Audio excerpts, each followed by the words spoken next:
Hello, everyone. I'm Soraya and I'm back. And today I'll be presenting a famous psychological study conducted by Eleanor Gibson and Richard Walker in 1959.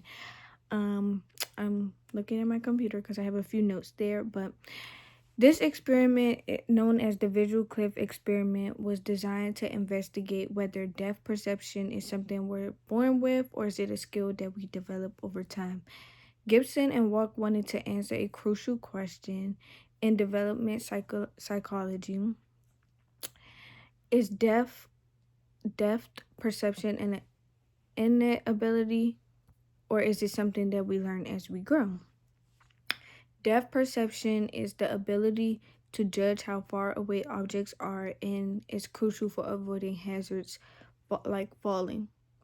So to test this, the researchers created an experiment using a visual cliff. To create the visual cliff, they designed a large glass that was raised about a foot off the ground. The table was divided into two sides.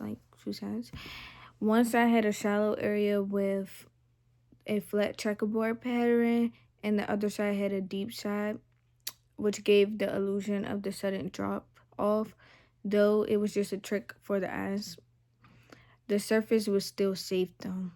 The idea was to see if infants would crawl towards their mother across a cliff that appeared dangerous, but it wasn't. 36 infants aged 6 to 14 months participated in this study. I'm sorry. These babies could crawl, but they weren't walking yet. The age group was important because it allowed the researchers to study infants at a crucial stage of motor development when they were actively exploring the world around them. During the experiment, each infant was placed on the center of the glass table, right between the shallow and deep sides. Their mothers were positioned on each side, calling the infants to crawl towards them. The researchers watched to see how many babies would cross the deep side of the table and how many would avoid it. So, what did they find out?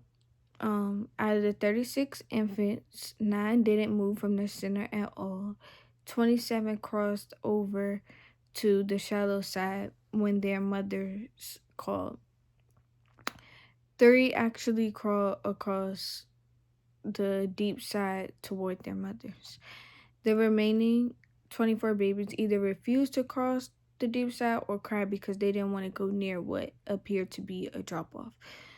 The key takeaway is that most of the babies instinctively avoided the deep side, which suggests that they had an innate sense of depth perception. The visual cliff experiment showed the infants as young as 6 months may have an inborn ability to perceive the depth. This had a lasting impact on how psychologists understand human development, suggesting that some perceptual abilities and they do not need to be learned through experience. And that was just how the visual cliff experience worked. And I hope you guys enjoyed it. Bye.